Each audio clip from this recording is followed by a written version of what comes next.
Hi viewers, நான் இப்போ நம்ம மாடி தோட்டத்தில் இந்த எலுமிச்சை செடியில் இருக்கிற எலுமிச்சை காய்களை தான் பறிக்க போகிறேன். நம்மளோட மாடி தோட்டத்திலேயே எலுமிச்சை காய்கள் எவ்வளோ இருக்குது பாருங்க. இங்கங்கே திரும்ப இப்போ பூக்கள் பூத்துருக்கு, திரும்பவும் காய்கள் வரும். கிட்டத்தட்ட ஒரு 50 காய்கள் கிட்டக்க இது வரைக்கும் பறிச்சாச்சு. இப்போ இன்னும் 10-20 காய்கள் இருக்குது.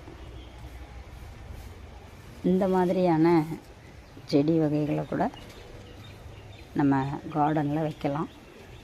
கொஞ்சம் இதேமாரி கொஞ்சம் பெரிய க்ரோ பேக்கில் அதை நம்ம வைக்கணும். வாங்கி வைக்கும்போது ஒரு நல்ல ஒட்டுறது கன்றுகளாக வாங்கி வச்சோம்னா நமக்கு தேவையானதை ஆர்கானிக்காக தேவையான நேரத்தில் கொடுக்குற மாதிரி அது காய்க்கும்.